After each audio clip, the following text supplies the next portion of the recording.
भाजपा के राष्ट्रीय अध्यक्ष जेपी नड्डा चुनाव प्रचार गरमाने पहुंचे उत्तराखंड। पिथौरागढ़, विकासनगर और टिहरी में की जनसभा। कहा, उत्तराखंड देवों की भूमि है।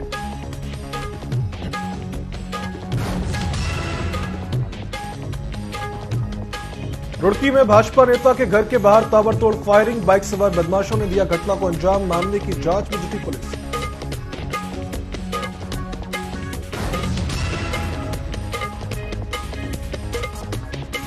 झबरेड़ा विधानसभा में कांग्रेस प्रत्याशी वीरेंद्र रावत ने की जनसभा। भाजपा पर जमकर साधा निशाना। कहा, जो भी विकास हुआ कांग्रेस के कार्यकाल में हुआ।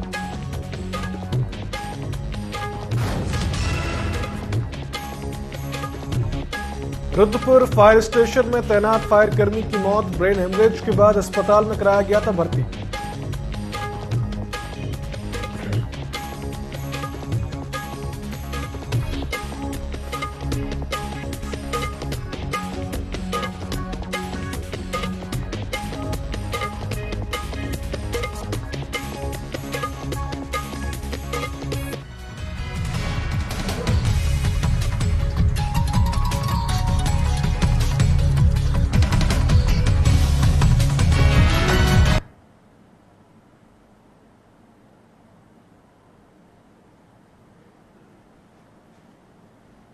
नमस्कार, स्वागत है आप सभी का न्यूज अपडेट में। मैं हूं आपके साथ सिद्धांत त्रिपाठी।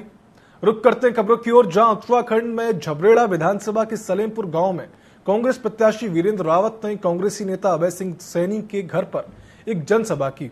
इस दौरान वीरेंद्र रावत ने कहा कि जो भी विकास हुआ वह सिर्फ कांग्रेस के कार्यकाल में हुआ है। उत्तराखंड की अगर बात की जाए तो पिछले 10 सालों से भाजपा राज में किसी भी तरह का कोई विकास कार्य नहीं किया गया है।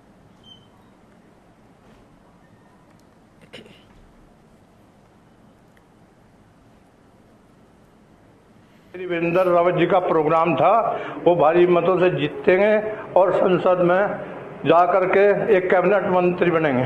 ये पूरे गांव की, पूरे क्षेत्र की एक भावनाएं हैं, शुभकामनाएं उनके साथ हैं।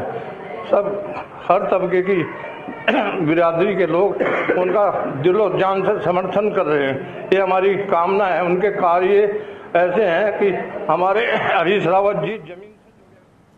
लोकसभा चुनाव में मतदाताओं को जागरूक करने के लिए देहरादून में क्विज और रील प्रतियोगिता का आयोजन किया गया, जिसमें विजेताओं को नगद पुरस्कार भी दिया गया। बता दें कि मतदान जागरूकता से संबंधित रील बनाकर इंस्टा पर सीईओ को टैग करना होगा। इसके अलावा फेसबुक पर क्विज में हिस्सा लेना होगा। फेसबुक क्विज प्रतियोगिता की शुरुआत 3 अप्रैल से हो गई है। प्रथम विजेता को 1000 रुपए तो वहीं द्वितीय स्थान आने वाले विजेता को 500 रुपए का नगद पुरस्कार दिया जाएगा।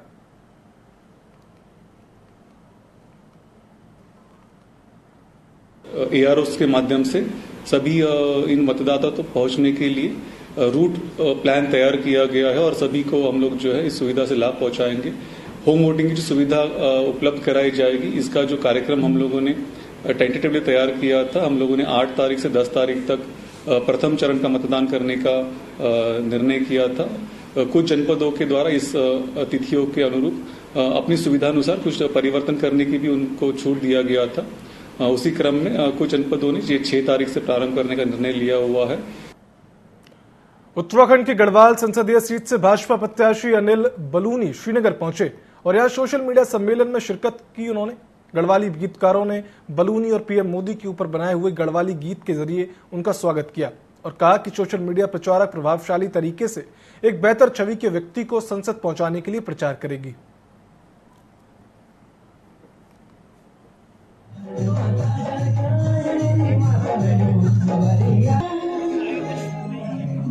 बड़ी संख्या में इन लोग आए। इनका मानना है कि भारतीय जनता पार्टी के साथ जुड़ के भारतीय जनता पार्टी के विचारों को नीचे तक पहुंचाना, मोदी जी के जो जन कल्याण की चीजें उनको नीचे तक पहुंचाने के लिए ये सब लोग भी प्रयास कर रहे हैं। हम इनके आभारी हैं और जिस प्रकार से ये सब लोग काम कर रहे हैं, वाकई आज जो देश को आवश्यकता है मोदी जी की पुनः सरकार बनने की, विकसित भारत और विकसित उत्तराखंड में, उसमें इनका भी सबका योगदान होगा और हम लोग 400 पार का जो हमारा संकल्प है वह भी पूर्ण होगा।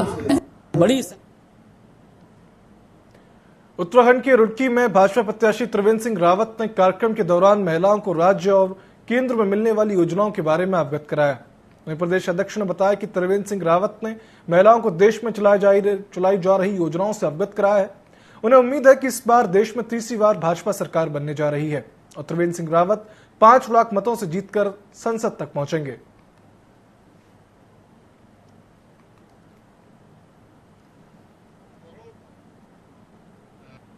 आज विकास की बात नारी शक्ति के साथ ये कार्यक्रम यहाँ पर आयोजित किया गया था और इसमें तमाम ऐसी महिलाएं हैं जो माननीय प्रधानमंत्री जी के आशीर्वाद से और राज्य सरकार के आशीर्वाद से कुछ न कुछ स्वरोजगार कर रहे हैं, कोई ना कोई काम कर रही हैं। और यहाँ पर मुझे बताया गया कि कई महिलाएं ऐसी हैं कि जो अच्छी आय यहाँ पर कर रही हैं, लाखों रुपए में सालाना अपना कमाई कर रही हैं। तो उनसे एक संवाद और जो कई जानकारियाँ फिर भी महिलाओं को कई बार नहीं होती हैं, समूहों को नहीं होती हैं, तो उनकी जानकारी दी। एक तरह से हमने जो वो कर रही हैं और सरकार जो उनके लिए करना चाहती है उन सूचनाओं का आदान प्रदान करने का काम है। जो उसके लिए स्वाभाविक परिवर्तन है वो हो रहे हैं। और सबसे बड़ी बात यह है कि जो कल की अवतरण की परिभाषा है, जो कलयुग के अवतार देवता होंगे, वो व्यक्ति नहीं होगा, वो समूह होगा। तो आज जनता जनार्दन जो समूह है वो अपना नेतृत्व जो चुन रही है वो ईश्वर का आदेश है। और आज उसी के कारण से आज देश में जो परिवर्तन दिख रहे हैं, ये देवभूमि है भारतवर्ष। यहाँ से सारी दुनिया में हमेशा धर्म का प्रचार हुआ है, सारी दुनिया में ज्ञान और विज्ञान गया है। उधम सिंह नगर के जशपुर कोतवाली क्षेत्र में हुई नकदी और ज्वेलरी चोरी का पुलिस ने खुलासा किया, जहां पुलिस ने चोरी के मामले में एक आरोपी को गिरफ्तार कर लिया है, जिससे कब्जे से 22.5 तोला सोने के आभूषण और 3,60,000 नकद बरामद किया गया है। बता दें कि 1 अप्रैल को देर रात चोरी की वारदात हुई थी। फिलहाल पुलिस आरोपी को पुलिस कोर्ट में पेश करने की तैयारी कर रही है।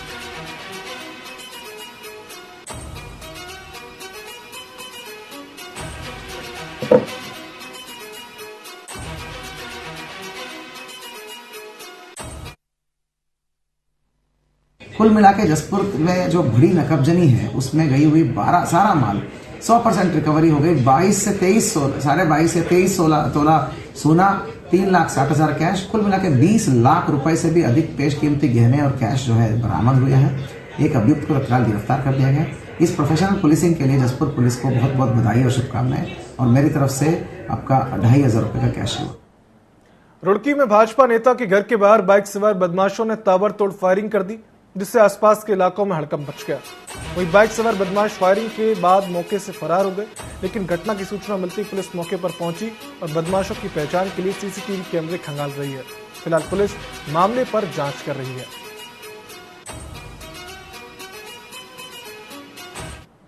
अज्ञात लोगों द्वारा फायर का घटना संज्ञान में आया था, जिसने पुलिस ने तुरंत संज्ञान में लिया। हमारे एसपी ग्रामीण और उनकी पूरी टीम मौके पर वहाँ पहुंची थी और उसमें 2 फायर होना प्रकाश में आया था।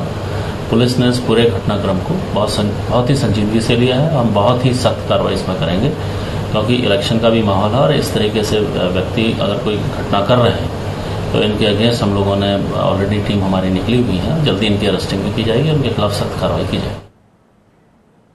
चमोली जिले के आईटीबीपी गौचर में स्कूली बच्चों को पहाड़ों में होने वाली विभिन्न प्रकार की आपदाओं से बचाव के लिए 8वीं बटालियन ने जानकारी दी। कमांडेंट अतुल कुमार थवायत ने बताया कि विद्यार्थियों में नागरिक उत्तरदायित्व की भावना के विकास के लिए आपदा प्रबंधन का डेमोन्स्ट्रेशन, हथियारों की प्रदर्शनी और वेपन हैंडलिंग का आयोजन किया गया है।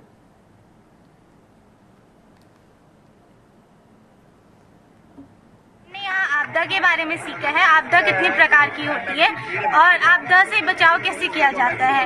और इसके अलावा हमने ये सीखा कि कौन सी आपदा कौन से ईयर में आई है, क्या है, डिजास्टर को मिटिगेट कैसे करेंगे, उसकी हमारी प्रिपेयर्डनेस क्या होनी चाहिए, हमारे पास इक्विपमेंट्स क्या क्या है, जो भी हमारी सरकारी संस्थान है, गवर्नमेंट एजेंसी, उनकी रोल और रिस्पॉन्सिबिलिटीज क्या है, आपस में उनके सिनर्जी कैसे स्थापित की जाती है। और उसी चीज को जो अभी हमने पीछे लेक्चर प्लान किया था, अब उसको हम डेमोन्स्ट्रेशन के तौर पे यहाँ डेमोन्स्ट्रेट करने वाले हैं। में डिजास्टर के दौरान किस प्रकार की सावधानी रखनी चाहिए, उससे पहले हमारी प्रिपेयर्डनेस क्या होनी चाहिए, क्या तैयारी, क्या ट्रेनिंग उनको दी जानी चाहिए, ताकि डिजास्टर के दौरान कम से कम नुकसान हो तथा ज्यादा से ज्यादा जान माल का बचाव किया जा सके। एक्शन फॉर एडवांसमेंट सोसाइटी ने मसूरी उप जिला चिकित्सालय के साथ मिलकर मसूरी और आसपास के क्षेत्र को टीबी मुक्त बनाने के लिए जन जागरूकता अभियान चलाने का संकल्प लिया है। मसूरी उप जिला चिकित्सालय में आज संस्था की ओर से आयोजित कार्यक्रम में टीबी की बीमारी से ग्रसित मरीजों को पोषक आहार वितरित किया गया। इस मौके पर लोगों से टीबी से ग्रसित लोगों को गोद लेकर उनकी मदद करने का भी आह्वान किया गया।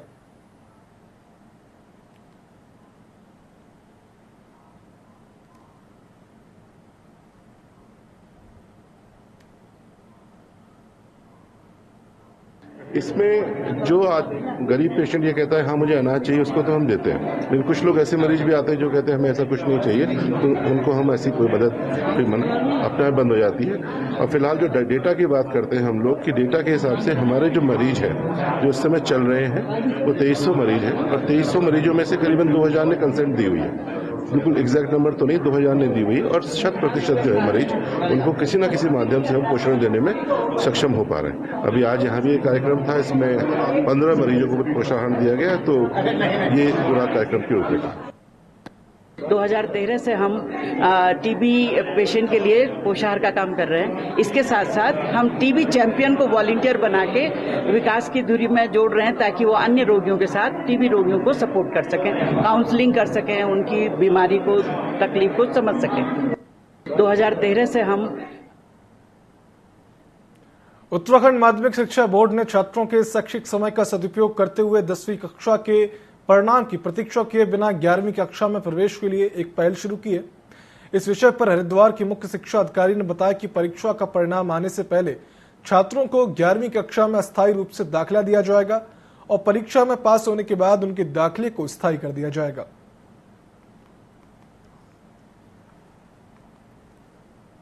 इसमें हमारे जो सीबीएसई के स्कूल हैं वो तो ऑलरेडी पहले से भी देते हैं, अपने भी स्कूल के बच्चों का 11वीं में प्रोविजनल एडमिशन लेते हैं। लेकिन हमारे जो उत्तराखंड बोर्ड से मान्यता प्राप्त स्कूल हैं उनके लिए भी विगत वर्षों से निर्देश ये दिए गए हैं कि यदि बच्चा 10वीं की परीक्षा दे चुका है और वो कहीं भी हमारे स्कूलों में एडमिशन चाहता है तो उसको प्रोविजनली एडमिट किया जाएगा। जब तक उसका रिजल्ट आ जाएगा तब उसको फाइनली उसको एडमिट माना जाएगा, तो वो प्रोविजनल प्रवेश ले सकता है। देहरादून में अस्पताल प्रशासन ने 20 नर्सों को नोटिस जारी किया है, जिसमें नर्सों को दिए गए कमरों को खाली करने के लिए 7 दिन का समय दिया गया है। वहीं सीएमएस अनुराग अग्रवाल ने कहा कि कमरे खाली न होने के चलते आवास आवंटन में प्रशासन को परेशानी हो रही है। यदि इस नोटिस को भी नर्सों की ओर से अवहेलना की जाती है तो प्रशासन को मजबूरन कानूनी कदम उठाने होंगे।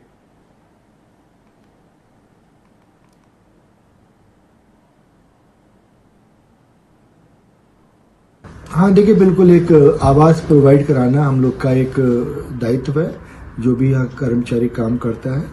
उस क्रम में बताना चाहूँगा कि जो स्वास्थ्य विभाग वाली कुछ हमारी सिस्टर्स हैं जिनका ट्रांसफ़र कोरोनेशन हॉस्पिटल या अन्य जगह किया गया है, उन्होंने अभी तक भी काफ़ी नोटिस के बाद खाली नहीं किया था, तो उनको कल एक फाइनल नोटिस दिया गया कि 7 दिन में खाली करिए, वरना जो रूल्स है एक आपके सेवा के उनके अंतर्गत कार्रवाई की जाएगी। ये लगभग 20 सिस्टर्स हैं जिनको ट्रांसफर किया गया और अभी तक भी मकान खाली नहीं किया, क्योंकि हम लोग को बहुत प्रॉब्लम हो रही है।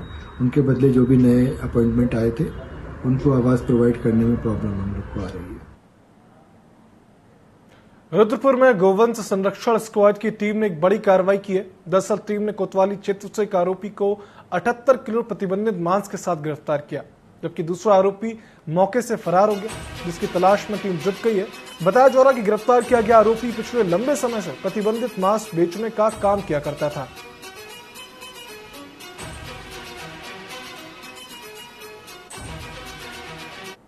जब हम तीन पानी में पहुंचे तो हमें मुखबिर से सूचना मिली कि रेशमबाड़ी में एक दुकान में एक व्यक्ति वो मांस बेच रहा है। तो इस सूचना पर हमने चौकी कंसर्निंग चौकी रामपुरा प्रभारी को कॉल किया, वो भी मौके पर पहुंच गए। दोनों की जॉइंट टीम ने दबी की इसकी दुकान पर, तो इसकी दुकान पे हमें गोवंश का मांस मिला है और उसके साथ इसके काटने के उपकरण और अन्य सामान तराजू वगैरह मिला है। हमने मौके पर कार्रवाई करते हुए इसको विकसित किया। ये मिला है। रुद्रपुर फायर स्टेशन में तैनात फायर कर्मी का ब्रेन हेमरेज से मौत हो गई।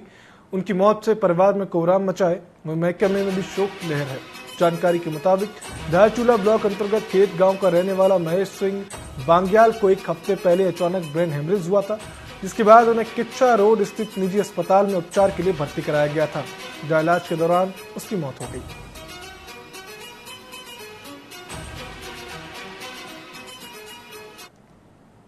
ये फायरमैन है जिनका नाम महेश सिंह बंग्याल है। उनकी एकदम ऑन ड्यूटी अचानक तबीयत खराब हुई थी, तो इसके बाद हमने इन्हें कहा था कि आप हॉस्पिटल में जाके एक बार अपना ट्रीटमेंट करवा लीजिए।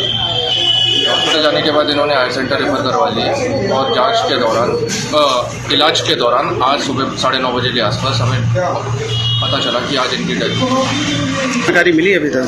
नहीं, अभी कुछ नहीं, अभी तो प्रोसेस चल रहा है, हॉस्पिटल अपना प्रोसेस कर रहा है। उसके बाद अभी हम इनको पोस्टमार्टम करवा के इनके घर चले जाएंगे, फिर 2 से 3 बजे के आसपास जो है घाट पे क्रियाक्रम। जोशीमठ ब्लॉक के अंतर्गत आने वाले डुमुक गांव के ग्रामीणों ने एक बार फिर से अपने ही गांव में जन आक्रोश रैली निकाली। दरअसल डुमुक गांव जोशीमठ ब्लॉक का सबसे दूरस्थ गांव के रूप में जाना जाता है। वहां के ग्रामीण कई वर्षों से सड़क संबंधित समस्याओं से जूझ रहे हैं। इससे पहले भी ग्रामीण कई बार प्रशासन से गुहार लगा चुके हैं कि उनको मिला तो सिर्फ आश्वासन। अब डुमुक गांव के ग्रामीणों ने रोड नहीं तो वोट नहीं का नारा दिया है और आगामी लोकसभा चुनाव का बहिष्कार करने की चेतावनी भी दी है।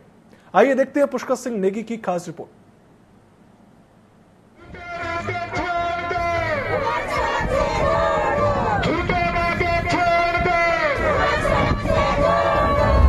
सालों बाद भी जोशीमठ के डुमक गांव में नहीं पहुंची सड़क, टूटा ग्रामीणों के सब्र का बांध।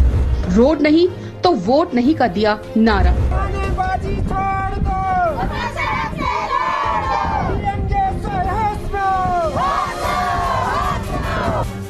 तमाम समस्याओं से जूझ रहे जोशीमठ ब्लॉक अंतर्गत डुमक गांव के ग्रामीणों ने एक बार फिर से जन आक्रोश रैली निकालकर शासन प्रशासन को जगाने का काम किया है।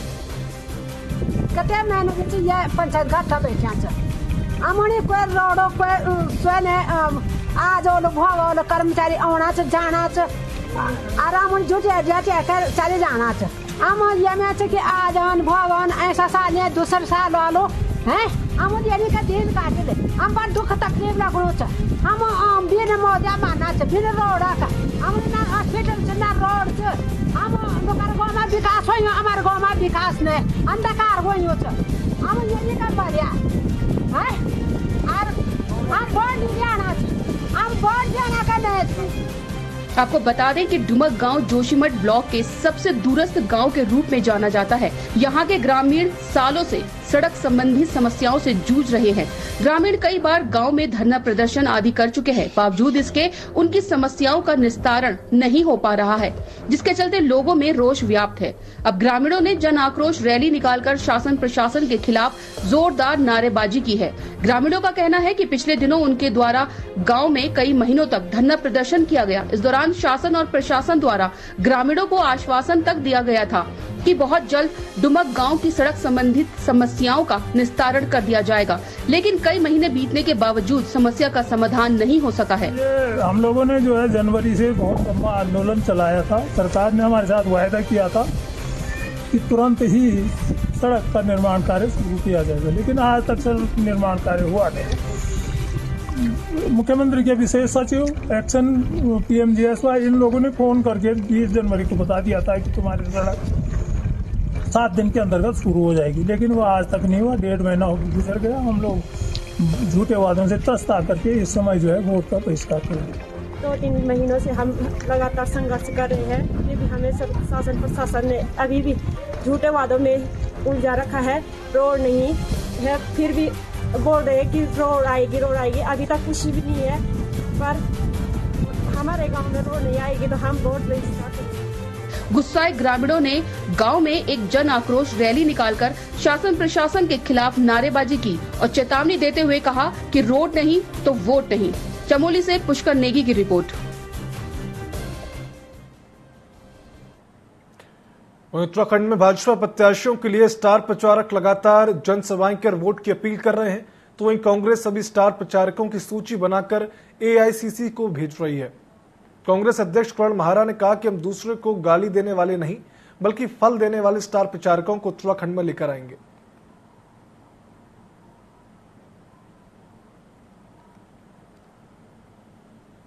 जल्दी हमारी रैलियां होंगी और हम फल देने वाले वृक्षों को लेकर आएंगे।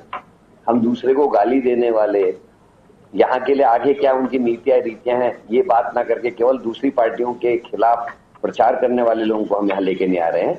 हम यहाँ जिनको लाएंगे उनका सहयोग रहा होगा। हम राहुल गांधी को लाएंगे, जब अंकिता मरी थी उन्होंने पूरा एक दिन अंकिता की न्याय को समर्पित किया था। जब जोशीमठ बर्बाद हुआ था, यहाँ के बड़े बड़े भूवैज्ञानिकों को, जियोलॉजिस्ट को उन्होंने बुला के उसमें चर्चा की थी। खुद उन्होंने देवेंद्र यादव जी को बोला था, हम मौन देने वाले वीआईपीज को यहाँ लेके नहीं आएंगे, हम केदारनाथ पे बात करने वाले को लेके आएंगे, हम अंकिता पे बात करने वाले को लेके आएंगे, यहाँ के परिस्थिति और यहाँ के विकास को बात करने वाले लोगों को लेके आएंगे।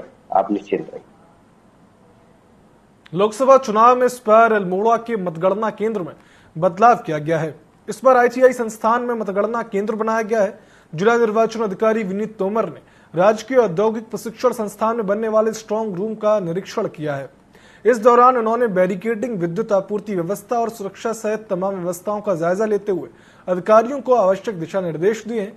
जिला निर्वाचन अधिकारी विनीत तोमर ने कहा कि होटल मैनेजमेंट में मतगणना में परेशानियों को देखते हुए आईटीआई में मतगणना केंद्र बनाया गया है।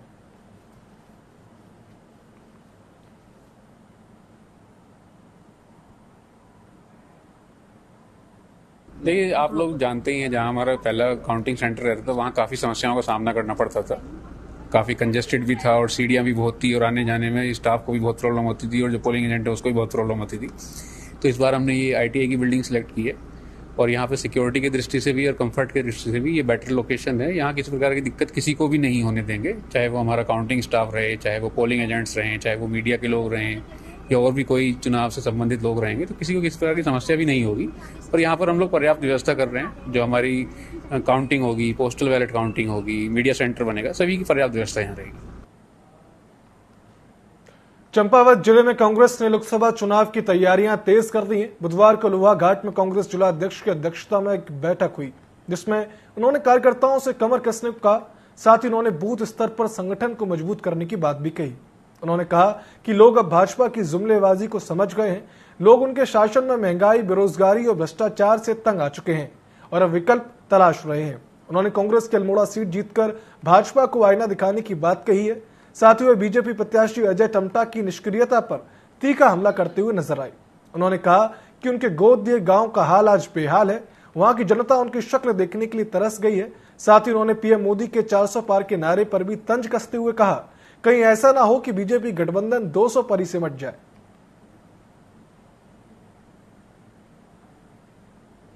कांग्रेस जिस तरह से 19 अप्रैल को इस लोकसभा इस उत्तराखंड में ही प्रथम चरण का लोकसभा चुनाव होने जा रहा है और कांग्रेस के पक्ष में अभी माहौल है। चाहे हम किसी क्षेत्र में चले जाए, अभी उनके नामांकन में गए थे हम अल्मोड़ा में, तब भी हमने देखा बहुत जनसमूह जो है वो उमड़ के आया था। और इसी तरह से अब हम फेसबुक और व्हाट्सएप के माध्यम से और उसके माध्यम से देख रहे हैं कि जिस तरह से हमारे 5 की 5 सीटों में जो है हमारे कांग्रेस के अच्छे कैंडिडेटों के साथ अच्छी लहर बनी हुई है और कांग्रेस के पक्ष में माहौल है। 5 की 5 सीटें हम निश्चित तौर पर जीतने जा रहे हैं।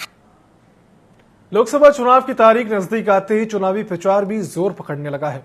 अल्मोड़ा लोकसभा सीट से भाजपा प्रत्याशी अजय टमटा ने घर घर जाकर वोट मांगे। अल्मोड़ा नगर और आसपास के ग्रामीण इलाकों में जाकर अजय टमटा ने जनता के साथ मोदी सरकार के कार्यों की चर्चा की। इस दौरान भाजपा प्रत्याशी अजय टमटा ने कहा कि मोदी सरकार के नेतृत्व में अल्मोड़ा लोकसभा का तेजी से विकास हो रहा है। देवभूमि की जनता नरेंद्र मोदी को तीसरी बार प्रधानमंत्री बनाने की ठान चुकी है। 2022 के चुनाव में उत्तराखंड की जनता ने उत्तराखंड में भारतीय जनता पार्टी के बाद भारतीय जनता पार्टी की पुष्कर धामी जी की सरकार को लाए हैं। इसलिए डबल इंजन की सरकार का भरपूर लाभ और खासतौर पर हमारे उत्तराखंड का विशेष प्यार नरेंद्र भाई मोदी जी के लिए स्वयं उन्होंने अंतिम गांव कुट्टी में और गुंजी में आकर, जोलिंगकोंग में आकर आदि कैलाश धाम की भव्य और दिव्य बनाने का जो व्रत लिया है, वहीं जागेश्वर धाम को भी भव्य और दिव्य और जिस प्रकार से मानस खंड के मंदिर माला श्रृंखला को आगे बढ़ाने का काम नरेंद्र भाई मोदी जी के द्वारा हुआ है। लोकसभा चुनावों को शांतिपूर्ण से करने के लिए निर्वाचन आयोग के निर्देश पर चमोली कई स्थानों पर स्थायी चेक पोस्ट बनाई गई है, जहां पर वाहनों की सघनता से चेकिंग की जा रही है। इस दौरान गौचर में बनाए गए एसएसटी चेक पोस्ट का जिला निर्वाचन अधिकारी और एसपी ने निरीक्षण किया और वाहनों की चेकिंग और व्यवस्थाओं को लेकर आवश्यक दिशा निर्देश दिए। वहीं जिला निर्वाचन अधिकारी और प्रशासन की टीम ने गौचर जीआईसी के पोलिंग बूथ का भी निरीक्षण किया।